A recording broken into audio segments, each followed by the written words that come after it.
Hello, scrambling friends. This is Sarah, one of your assistant instructors. I'm also a fitness coach specializing in mountain athletes, and I'm here to talk to you about being prepared for your big day of scrambling. Now, if talking about preparation feels a little romper room, I want you to notice once you get out there how many scramblers are not prepared. You're going to pass people on the ridge who are out for a 10-hour hike and they're carrying a water bottle and a granola bar. You're going to get back to the trailhead and you're going to meet people that are just leaving for the day and they're walking straight into a thunderstorm. So believe me, these people, they're going to have a bad time and you do not want to be one of them. So here are 5 quick and dirty tips to help you start scrambling day right. Number one, you're going to do an alpine start. What the French toast is that? It means that you start hiking pretty much at the butt crack of dawn. And if the approach is on a nice trail, start walking in the dark with your headlamp on. And this might mean you start walking at 5, 4, or even 3 in the morning, sometimes even earlier. And why do you go to all this trouble? Because as you'll see, scrambling is time consuming. It's a process. And once you're on the ridge, it might take several hours to get across. And so if you start too late and an afternoon thunderstorm rolls in, you're not going to have a good time. So start early, give yourself plenty of time. Tip number 2, have your pack packed and ready to go the night before. This is kind of a no-brainer, right? Most of us do not wake up at 1 in the morning for that alpine start and then do a great job of organizing ourselves, okay? So schedule some time the day before to do all your packing so you don't end up at the trailhead with no helmet and one shoe. Tip number 3, for about 2 days before your scramble, I want you to treat yourself like an Olympic athlete. This means getting a good night's sleep. That's right. No raging at the club, no drinking a bottle of wine by yourself. Yes, it's a sacrifice, but you're going to thank me when you're rising at 1 a.m. for that alpine start. And same goes for diet. Remember that scrambling is hard work.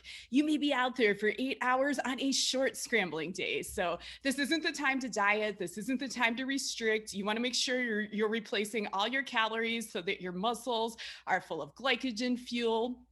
And I generally recommend to my athletes to eat a high carb diet, which promotes fuel storage. If you are on a low carb diet, just make sure you understand the science behind that and what you need to be doing to prepare your body for a difficult endurance event. There's a lot more to it than living on bacon and hoping for the best, right?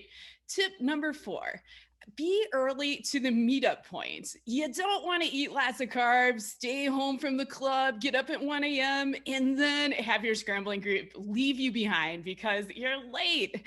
A good rule of thumb is to try to arrive about 15 minutes before the suggested time, and this gives you a cushion to deal with getting lost, herd a deer, blocking the road, all the stuff like that.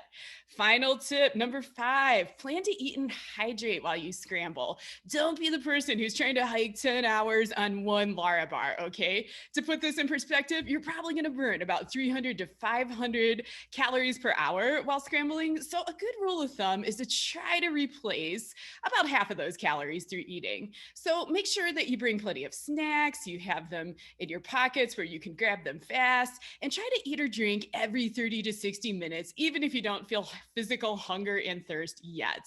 And that's right, I said drink because it's so dry in the Rocky Mountains. We lose water to evaporation every time we exhale. So it's really easy to get behind on your hydration. Remember that humans, we're all basically cucumbers. We're mostly water and we're faster and stronger when we're juicy, smooth, plump cucumbers that are properly hydrated. You don't want to be the wrinkly, like dried up, half to dehydrated cucumber. Like, ew. So there you have it. My best preparedness tips for a great scramble. If you have questions about fitness, nutrition, or anything at all, please message me on Instagram. My handle is at MissAdventurePants, all one word. And also, if you love the fitness and nutrition stuff, check out my podcast. It's called Climb Your Mountain. You can subscribe on any of your favorite podcast apps. So thanks for listening and looking forward to meeting some of you on field day. Have fun.